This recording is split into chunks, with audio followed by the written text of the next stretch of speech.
설마 이러한 중요한 사건에서 절차적 위법성을 따지겠냐는 아니란 태도 때문인지 절차에서의 위법을 서슴지 않고 저질렀던 것입니다. 영장 청구 역시 명확한 법문에도 불구하고 담당 법관의 성향을 고려해 법원을 선택하는 비정상의 모습이 반복되었습니다.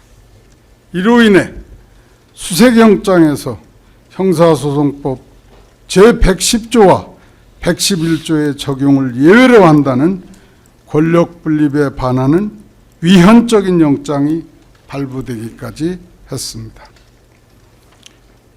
영장의 집행 역시 수사의 주체인 공수처가 법적 근거도 없이 경찰 수천 명을 동원해 압수수색 영장의 범위를 넘어서는 수색을 하였고, 영장의 제시나 군사시설에 대한 책임자의 승낙 없이 위법한 집행이 이루어졌습니다.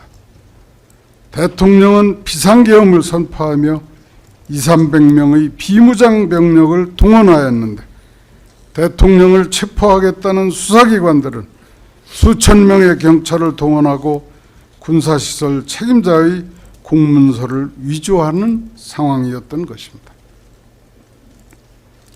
일체의 적법 절차를 무시하고 현직 대통령을 체포하려는 시도가 명백한 내란인 것이지, 비무장의 최소 병력만을 동원한 대국민 메시지 계엄을 내란이라고 할 수 없습니다.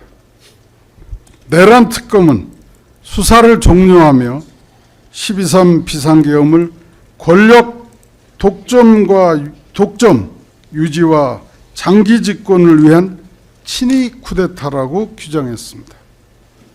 군을 통해 사법권을 장악하고 비상입법기구로 입법권을 장악하며 무력으로 정치적 반대 세력을 제거하고 권력을 독점 유지하려 했다는 것입니다.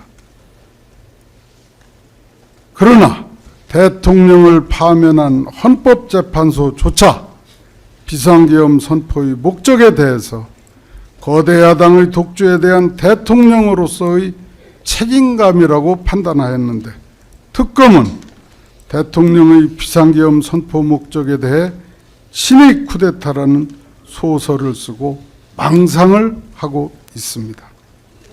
그러나 친위 쿠데타라는 특검의 주장과는 달리 12.3 비상계엄은 전혀 치밀한 준비나 계획이 되어 있지 않았습니다.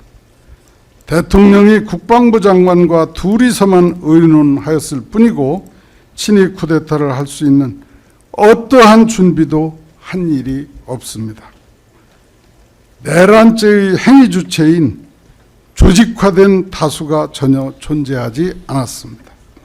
이는 대통령의 비상계엄 선포 목적이 대국민 메시지 계엄이었기에 권력의 독점과 유지를 위한 구체적인 군 운용의 준비가 필요하지 않았기 때문입니다.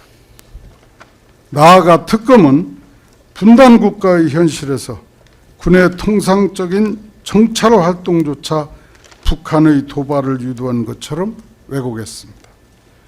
특검의 논리라면 앞으로 대한민국 대통령은 북한에 대한 어떠한 대비도 하지 말라는 말과 다르지 않습니다. 헌법이 규정한 대통령의 책무에는 국가를 보위할 의무가 있습니다. 주적인 북한에 대해 경계하고 대비책을 강구하는 통상적인 군의 활동은 내란의 준비나 일반 이적이 될 수 없습니다. 법리적으로도 이 사건이 내란죄의 구성 요건에 포섭될 수 있는지 검토해 본다면 내란죄는 결코 성립할 수 없습니다. 이 사건은 엄격한 증명에 의한 사실 인정에 의해서 구성 요건의 포섭 여부를 검토하여야 하는 형사 재판입니다. 탄핵 심판과 같은 정치적 책임을 묻는 정치재판이 아닙니다. 특검은 이 사건을 정치재판으로 이끌어 예정된 결론에 이르기 위한 노력을 하고 있습니다. 군이 국회에 출동하였으니까 그 목적과 무장여에 불구하고 헌법기관을 무력화시키려는 친위 쿠데타라는 지극히 형식적인 논리로 내란이라는 점을 주장하고 있습니다. 정치적인 레토릭이 공소장에 버젓이 기재되고 있는 것은 특검 스스로 이 사건을 광장의 여론재판으로 진행하여 선동된 군중에 의한 정치재판을 하는 것과 결코 다르지 않습니다. 내란죄는 법정형이 사형과 무기징역, 무기근거로 제한되어 있으며 국가의 존립을 송두리째 뒤엎을 수 있는 국가적 중대한 범죄입니다. 우리 헌정사에서도 계엄사령관을 체포하고 결국 정권을 탈취한 12.12 사건에서 조직회된 다수, 치밀한 사전준비 및 군을 동원한 무력 충돌과 유혈 사태에 대해서 엄중한 책임을 물었음을 우리 모두 잘 알고 있습니다. 그러나 이 사건에서 과연 2시간 동안의 비상계엄 상황이 헌정을 중단시키고 국가의 존립을 뒤엎으며 국민에게 엄청난 피해를 주어 사회와 영구히 격리시키는 형을 선고해야 하는 내란죄에 포섭될 수 있는 것인지 면밀히 살펴주시기 바랍니다. 대국민 메시지 계엄으로 국민에게 어떠한 피해도 예정하지 않았고 헌법기관의 기능을 정지하려는 위법한 지시가 전혀 없었습니다. 계엄이 선포되었다는 사실 외에 특검이 주장하는 위헌위법한 행위는 실행된 것은 물론 시도조차 된 것이 없습니다. 국헌문란의 목적이 아니라 헌법 수호를 위한 주권자인 국민의 결단을 요구하는 대통령의 대국민 메시지는 결코 내란이 될 수 없습니다. 특검이 제출한 공소장에 의하더라도 반국가 세력을 정리하고 자유민주주의 체제를 수호하여 헌법 가치와 헌정 질서를 갖추어 미래 세대에 제대로 된 나라를 물려줄 책임이 있다. 나는 대통령이 끝날 때까지 이 일을 위해 최선을 다할 것이다 라고 되어 있습니다. 이게 국헌문란 목적이고 장기 집권을 위한 친위 쿠데타가 될 수 있습니까? 이는 오히려 대통령의 국정위기에 대한 인식과 이를 해소하기 위한 목적이 무엇인지 명백히 보여주는 것입니다.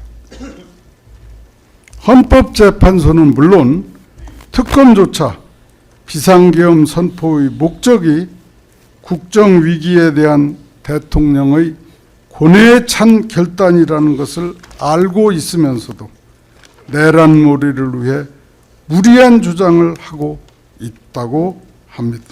있다고 생각합니다. 심지어 특검은 대통령 관저 이전에 대해 국방부와 합참이 있는 용산으로 이전한 것이지 계엄 준비를 위한 것이라는 주장을 하고 있습니다. 특검은 피고인이 군 지휘부와 함께 군 기지 내에 위치하게 되었으며 대통령 관저 바로 지척에 국방부 장관과 합참의장 공관 등 주요 군 지휘부의 공관이 위치함에 따라 피고인과 군이 밀착되는 여건이 조성되었다라고 기재한 것입니다. 그러나 대통령의 관저 이전은 문민정부 이후 일관된 대선 공약이었으며 대통령 역시 대선 공약으로 관저 이전을 명시하였습니다. 특검의 주장대로라면 대통령은 계엄을 위해 대통령 선거에 출마하였다는 것과 다르지 않습니다. 또한 관저 이전으로 정책 집행이 미진한 것처럼 공소장에 버젓이 기재해 놓고 있습니다. 거대 야당의 발목 잡기와 입법부의 폭주로 대통령이 아무것도 할 수 없었던 상황이었음은 국민 누구나 삼척동자도 알고 있는 사실임에도 특검은 특정 정치 세력의 주장과 같이 적반하장의 사실 호도를 하고 있는 것입니다. 이는 국정위기에 대한 책임 전가에 불과하고 계엄의 원인을 제거하여 내란몰이를 하기 위한 의도라고 할 것입니다. 김용현 장관이 증언하였듯이 대통령이 적당히 야당과 타협하고 줄 것 주고 받을 것 받는 구시대의 정치 문법을 그대로 따랐다면 대통령 역시 안온히 임기를 보내고 전직 대통령으로서 예우를 받으며 국가 원로로 여유로운 말년을 누릴 수 있었을 것입니다. 그러나 대통령은 이러한 안일한 인식은 국민에 대한 배신이며 미래 세대를 위한 대통령의 책무에 어긋나는 것이라고 생각하여 대국민 메시지 계엄을 선포한 것입니다.